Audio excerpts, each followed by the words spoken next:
Earlier today, news came out that the father of Khabib Nurmagomedov, Abdulmanap, had passed away in hospital in Moscow after a very hard battle with the coronavirus. Conor McGregor gave his reaction to the news and posted this on his Twitter saying, "The loss of a father, a coach, and a dedicated supporter of the sport. Condolences and rest in peace Abdulmanap Nurmagomedov." Marlon Moraes recently called out both Cody Garbrandt and Dominick Cruz. He posted this on his Instagram saying, "I'm not the best making excuses. I was taught to say yes for every challenge. Get the F in the ring and fight. Enough is enough, the name's available, and they all saying no. What's up? At Cody no love. Fastest hands in all roster, etc, etc. Why no? At Dominick Cruz, best bantamweight of all time, etc, etc. Why no?" Cody Garbrandt responded back in the comments saying, "October you was told this from your manager Ali Abdulaziz. Don't come on here trying to act tough. State the facts." Marlon Moraes responded back saying, "At Cody no love. This is 50-50 like every fight. Let's put on a show. #truth."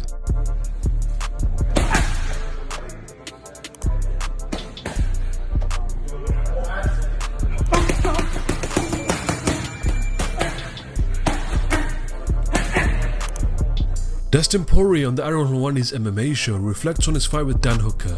Dude, I was busted up, man. Honestly, going into the third, I just needed to get recomposed and start putting good combinations and moving a little bit better in there. He hurt me good in the second round. Even the end of the combination when he was hitting me and then he slid threw a knee in there that got me, man. It got me good, and I'm just glad my legs held me up and Herb didn't stop the fight. You know, if there was another minute left, I would have been in trouble. I know I'm better than that. I don't know what I was doing sitting in front of him and letting him go get off on shots like that. And I admired a lot of those rounds. I was admiring my work. I was landing shots and taking pictures, and I should have been getting out of the way. It's crazy that I've been doing it so long and know better than that and still making some mistakes like that. That's just great. I guess that's fighting, but that's just crazy, man, to keep making mistakes like that. But just got to tighten up, keep getting better, try not to do the same thing again. I mean, the thing is with me, I know, like, I'm not going out there to show you guys that I'm gritty and that I'm durable and that I, have that dog in me. I know that. I don't want to pull that out all the time because that means I'm in wars. I know I have that. I'm not trying to prove that. So I want to go in there and I want to beat these guys, I want to have a clean sweep. I want to be better than these guys, make them miss, make them pay. And I want to put these guys away and do it fashionable, going in there and having a war like that, I'm better than that. But the thing is, too, at the same time, is I don't watch like my opponent's interviews or read their articles. Only thing I'm getting news from is headlines. So if I'm on Twitter and I see the headline, Dan said, whatever, So a lot of that stuff can be twisted and clickbait stuff that he might have said those things but didn't say it in that demeanor or in that way, So, but I don't hold anything against these guys. He's doing what he's supposed to do. Even if he said all of that stuff and meant it in a way, good for him. He's supposed to. If he'd have beat me, he would look even better after saying all that stuff. The sport these days is a fashion show, man. It's a fashion show. I mean, it's what you say, and of course you have to perform, but it's what you say and what headlines you put out there, and I don't mean it as like what you wear or clothes. Sure, but it's a fashion show, man. It's just who can peacock and do all this stuff. I'm a dying breed, man. I'm one of the old school guys who come out here just to scrap, just bleed, and I do it for the love of the battle, man.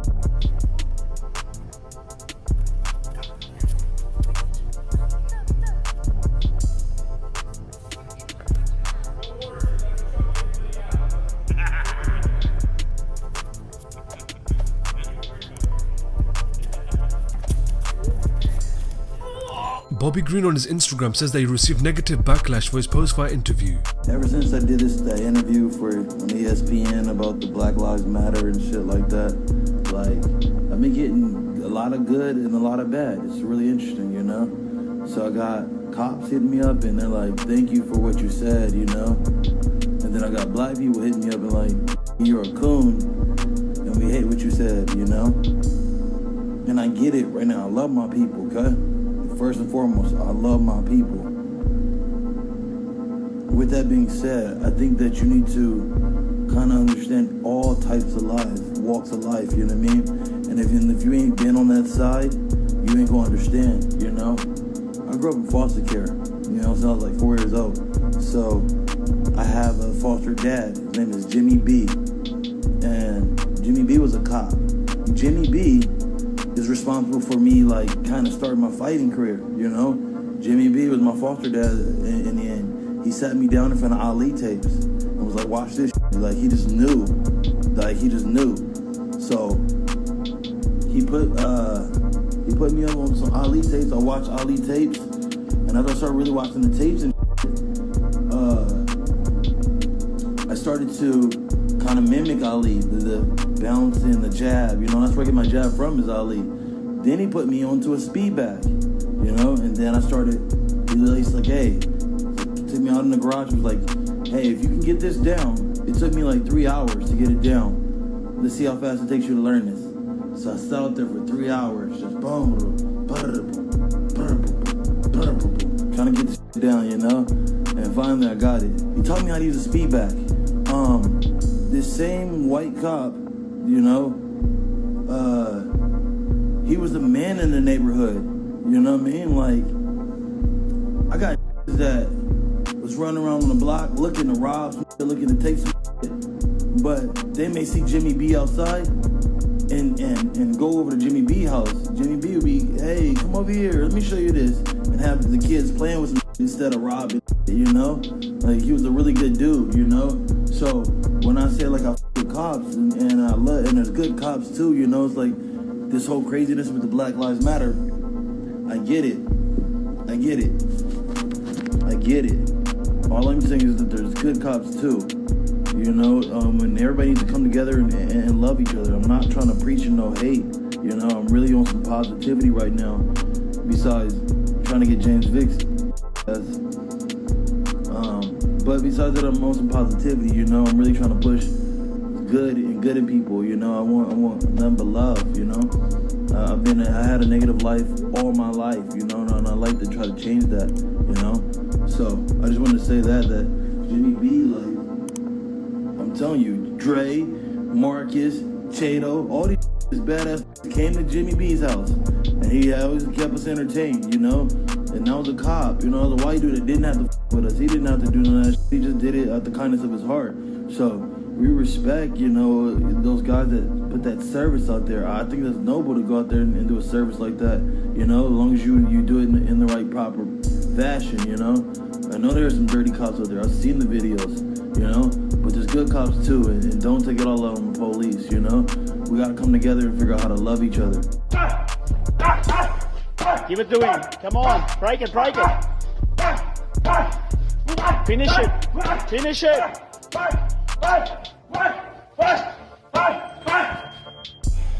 Well done. And Jack Hermansson, in a recent interview with MMA Junkie, speaks on his upcoming fight against Kelvin Gastelum. I'm gonna be honest with you, I can't remember completely, but I think that Chris pulled from the fight for some reason that I can't remember. I've just put that to the side because I was so happy when I got the Gastelum fight. But basically, the fight would never happen anyway because we were travel and visa issues and so on. The fight couldn't happen in the States. And then I don't think that Chris was ready to fight on this card or whatever. But anyway, Gastelum wanted to fight me, I wanted to fight him. We asked UFC if we could make it happen, and we could. So I think the outcome was even better than where we started. So I'm super happy with this fight, and yeah, so looking forward to it. Yeah, absolutely. You know, Gastelum is a little bit more up to date, you know.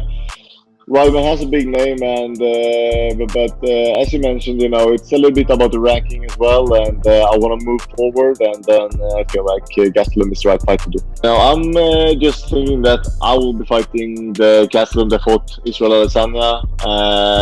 Gastelum on his best is a really, really dangerous opponent, so I think he's a great fighter, and I'm looking forward to try my skills against his. I think it's going to be a little bit of both, you know, stand-up, clinch, wrestling, ground game, and Kelvin is probably want to keep his stand-up, you know. I think his boxing is his biggest asset, so yeah, Gastelum has dangerous hands. I have good variety in my game.